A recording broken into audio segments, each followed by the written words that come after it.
por tu guiño. Cuando mi cuerpo andaba dolido, brindo por ti.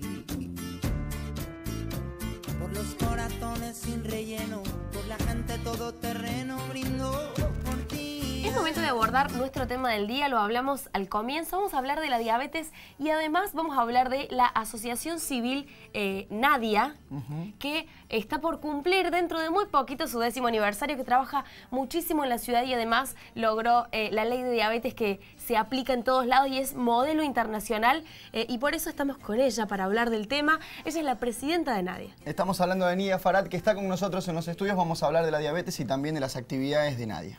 Bienvenida. Gracias, chicos, una vez más, un placer inmenso poder compartir este espacio nuevamente con ustedes. Bueno, antes que nada, felicitaciones por la pronta inauguración y el aniversario, pero vamos a adentrarnos en el tema. ¿Qué es la diabetes? La diabetes, para que la gente lo pueda entender, porque los médicos lo explican muy bien, pero es a nivel científico. Nosotros que somos educadores en diabetes tenemos la habilitación para explicarlo de una manera coloquial, para que lo entienda todo el mundo. La diabetes es un problema de transporte, básicamente. Todo lo que nosotros ingerimos, los alimentos sólidos y los alimentos líquidos, las bebidas, se transforman en nuestro cuerpo en un azúcar especial que se llama glucosa. Esta glucosa nos aporta energía. Esta energía tiene que llegar a las células. Energía para todo, no solamente energía lo que implique movimiento, también para pensar, para reírnos, para llorar, para descansar, para disfrutar. Cuando la parte encargada de llevarnos esta glucosa para que nos dé energía a la célula es la insulina. Y acá viene la diabetes. Cuando este sistema de transporte falla, que es la insulina lo que me va a transportar la glucosa a la célula para que yo tenga energía, este sistema falla, viene la diabetes. Cuando falla del todo, viene la diabetes tipo 1, que es la que sí o sí necesita dosis de insulina de por vida para vivir. Y si no, si falla parcialmente, como un paro de transporte, un día funciona, otro día no funciona, otro día con más flota, un día con menos flota, ese día ahí tenemos la diabetes tipo 2, que es la diabetes que antes se conocía como la diabetes del adulto y que ahora ya sabemos que, por ejemplo, está instalada de manera prematura en un niño gordo o en un niño obeso. Por otro lado, mencionábamos, hay 2 tipos de diabetes. ¿Cuántos son los tipos de diabetes que existen? Básicamente 3. Por supuesto que hay otros subtipos que corresponden a la ciencia médica, pero para que la gente lo comprenda está la diabetes tipo 1, que es insulino dependiente, la diabetes tipo 2, que es esta que generalmente aparece muchos años después o viene en una infancia con gordura o con obesidad, y está la diabetes gestacional, que solamente la puede tener la mujer durante el periodo gestante. Pero esta mujer, si no se hacen los controles y el tratamiento adecuado, puede quedar con una diabetes tipo 2. Una cosa que quiero aclarar, muchas veces nosotros celebramos desde la noticia y a veces desde la ignorancia el nacimiento del super bebé. 6 kilos 300, un bebote hermoso, y en realidad tendríamos que tener una alerta terrible, porque seguramente esa es una mamá que tuvo diabetes gestacional, que no fue tratada correctamente y que ya le produjo un terrible problema a su bebé con esto de que sea un bebé súper gigante, ¿no? ¿Cuáles son los síntomas principales de cada tipo? Bien, primero quiero hablarles un poquito de los porcentajes. La mayoría de la población tiene diabetes tipo 2. En Río Cuarto hablamos más o menos de 17.000 personas. Es una cifra muy importante, porque tiene que ver con factores socioambientales. Después la diabetes tipo 1, de esos 17.000 que hablamos en Río Cuarto y Gran Río Cuarto, nosotros tenemos que bajar al 10%, o sea, más o menos 1.700 personas tienen lo que se llama diabetes tipo 1. Es la menos común y generalmente empieza en la infancia, en la adolescencia o en los primeros años de la juventud. Los síntomas son diferentes. Lo que les decía recién, la gran masa tiene esta diabetes tipo 2 y puede estar callada en el organismo durante 25 o 30 años. Convengamos que somos todos muy vagos para ir al médico y a veces vamos con lo justo y necesario porque nos quebramos, nos enyesan y se acabó. Pero la importancia de ir a un médico clínico y hacernos un diagnóstico una vez por año es justamente para prevenir que esta enfermedad, que es silenciosa en el adulto, esté tantos años oculta y que cuando aparezca ya con complicaciones. A veces, por ejemplo, una disfunción eréctil, una disfunción sexual o comezón en la zona genital, uno piensa cualquier otra cosa y a veces es un signo de diabetes tipo 2. En cambio, la diabetes tipo 1 es muy elocuente, es rapidísima en su evolución y en su resolución, y si no se toma tiempo es mortal. Mucha sed, muchas ganas de orinar, cansancio, pero un cansancio inexplicable, muchísimo apetito y pérdida de peso. Esas son cosas como contradictorias, ¿no? Come mucho y no engorda. Claro, está creciendo, se lo atribuimos a los niños. Y no, está haciendo una diabetes. Si eso no se resuelve, no se consulta en una semana, puede llegar a ser mortal ese diagnóstico. En cambio, la otra diabetes nos tiene tanta paciencia que cuando nosotros la encontramos al final o nos encontramos con ella, ya poco a poco fue haciendo su espacio de complicaciones en nuestro cuerpo. Bien, normalmente en los hogares o en las charlas de bar o demás, se suele decir, uno tiene exceso de azúcar y dice, no, si vas a consumir mucho azúcar, vas a tener diabetes, y se lo atribuye solamente al exceso de azúcar. Y esto es uno de los mitos, chicos. Uno de los mitos, exactamente, Esto es eso queríamos mitos, romper ¿no? también. Yo me acuerdo cuando se enfermó mi hija, en ese tiempo mi hijita, tenía 5 años recién cumplidos, yo atribuía que comía, en vez de almorzar, comía un alfajor al mediodía por un capricho consentido por su papá. Entonces le atribuía eso, y después con los años uno va entendiendo, descubriendo, cuando se tranquiliza y acepta que esto llegó porque tenía que llegar, una cuestión autoinmune, nadie lo buscó. Realmente la diabetes no viene, la diabetes tipo 1 no viene por esto de comer azúcar, ¿no? Claro. Podemos sentarnos con un balde de azúcar que no es bueno para nadie y a lo mejor no pasa nada. Lo que sí es comer de manera desproporcionada, de manera irregular, la comida chatarra. Nosotros promocionamos siempre esto de volver a la mesa familiar, pero no volver comprándonos la hamburguesa en la roticería, ¿no? Sino volver a la comida familiar, esa comida caserita, aunque nos lleve un poquito más de tiempo, porque es la comida saludable. ¿Qué nivel de influencia tiene el factor hereditario? Ampliamente en la diabetes tipo 2, y podemos contar hasta 5 generaciones. Por lo tanto, chicos, yo no sé de qué habrá muerto mi bisabuelo, 5 generaciones para atrás, pero sí tengo que tener cuidado conmigo para una posible diabetes tipo 2, ¿no? Especialmente por esto que les decía, los que tenemos sobrepeso, los que tenemos obesidad, mala alimentación en general, los que no hacemos actividad física, a veces ni siquiera caminar, no digo trotar, que ya es una gran aventura, sino caminar, ¿no? La caminata, esos 15, 30 minutos diarios.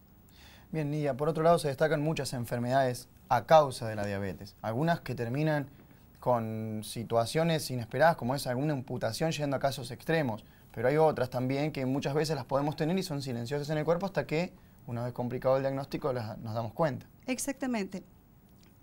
La diabetes va, especialmente la diabetes tipo 2, ¿no? La que uno deja pasar en el tiempo, vamos a utilizar también una palabra cotidiana, comiéndonos de poquito distintas células y las va cerrando y las va inhabilitando. Entonces de pronto nos encontramos con algún problemita en la vista, algún problemita en las piernas, problemita en los pies, problemitas de corazón, y que si no los frenamos a tiempo pasan a ser grandes problemas. Entonces ya no nos encontramos solamente con la diabetes, sino con la diabetes y accesorios donde la enfermedad, además de ser cara, se vuelve carísima, porque no solamente tenemos que tener ya cuidados con un diabetólogo, sino con distintos especialistas. Bien. En una entrevista, Nidia, hablabas del factor socioeconómico y su influencia en la diabetes. ¿De qué se trata eso? Mira, por ejemplo, la gente pobre, no vamos a hablar de humildes acá, vamos a hablar de pobres, la gente que recibe, por ejemplo, el bolsón. Por eso nosotros tenemos acordado un convenio hace muchos años, cuando iniciamos con la municipalidad, que haya un bolsón saludable. Porque un bolsón superpoblado de hidratos de carbono, harina, polenta, fideos, ¿no?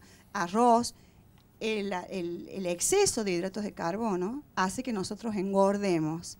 Y al engordar, lo que estamos haciendo es dejar un espacio muy importante para que nos habite la diabetes tipo 2.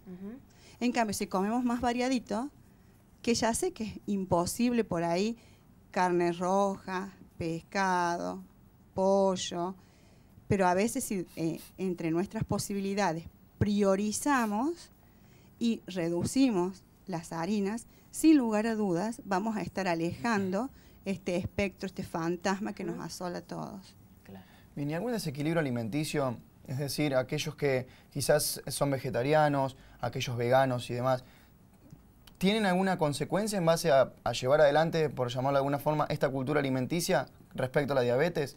No, por el contrario no. No, por lo general no, pero siempre tienen que estar supervisados, claro, por un profesional de la salud, porque hay que saber equilibrar, especialmente los veganos, esto en las partes que nos están faltando, que nos aportan las carnes, las diferentes carnes, hay que saber equilibrarlo con otros equivalentes que también hay en el mercado, pero para tener también una vida saludable, ¿no? Una alimentación equilibrada. ¿Cuáles son los tratamientos que hay disponibles? Para la diabetes tipo 1 sí o sí insulina. Esta insulina hay muchísimas en el mercado y va a ser recetada según la edad del paciente y según sus necesidades. Y además de la insulina, lo que hicimos ya una de las veces con ustedes, la última vez que estuvimos acá. Que nos pinchaste. Exacto, que sí, todavía sin piedad. Nos acordamos. Les duele todavía. El pinchazo en el dedo. Son complementos. ¿Por qué? Porque yo tengo que medir mi glucemia para poder actuar en consecuencia con una insulina rápida, por ejemplo. Regularlo, digamos. Exactamente. Entonces, es la insulina, el control, la actividad física, que es fundamental, que tiene que ser placentera, nada que se haga disgusto va a tener buenos resultados, y por sobre todas las cosas, una alimentación saludable y equilibrada. Esto de que el chiquito con diabetes no puede comer un alfajor es mentira. A ver, sí puede comer un alfajor. Lo que no puede comerse es un terrible alfajor 2 veces por día. Claro.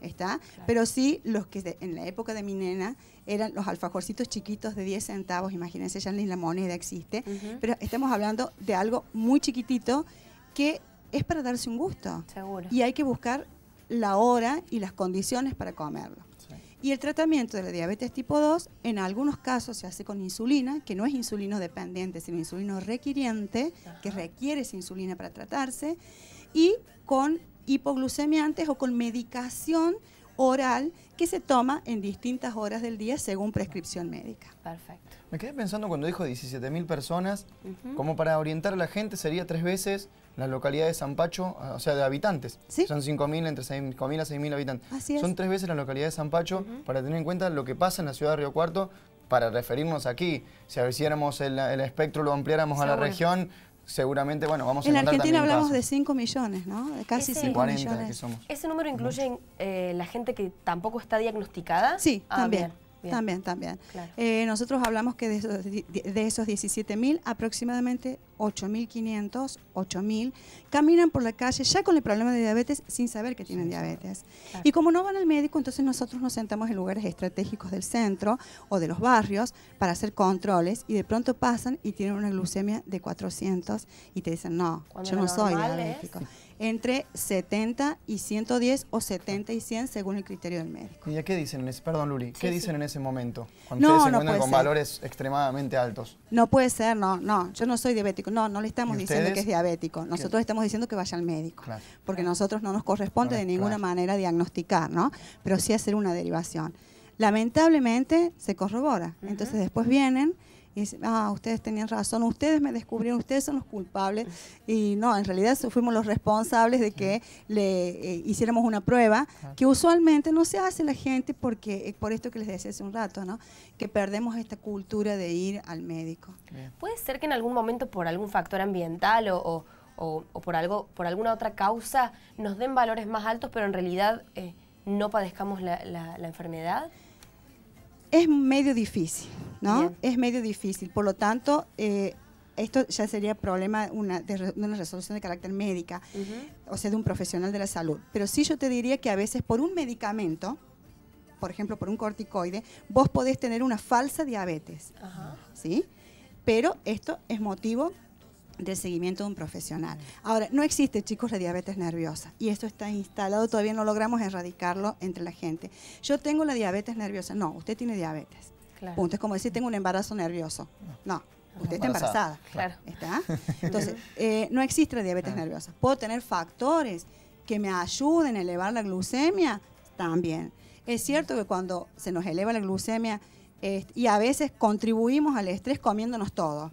Entonces elevamos mucho más la glucemia, ¿no? Claro. Pero no existe la diabetes nerviosa, existe la diabetes. Nidia, te vamos a pedir que te quedes un rato más. En el bloque siguiente vamos a hablar de la organización, de su aniversario, de la inauguración de la sede y mucho más. Muchísimas gracias, Por cómo no, favor. con gusto. Nosotros vamos a continuar entonces. Vamos a hacer una breve pausa y continuamos hablando justamente de este tema, que es la diabetes y también de las actividades de Nadia. Nos vamos a ir con un video que lo vamos a ver a Woody Allen hablando de la importancia de la detección temprana.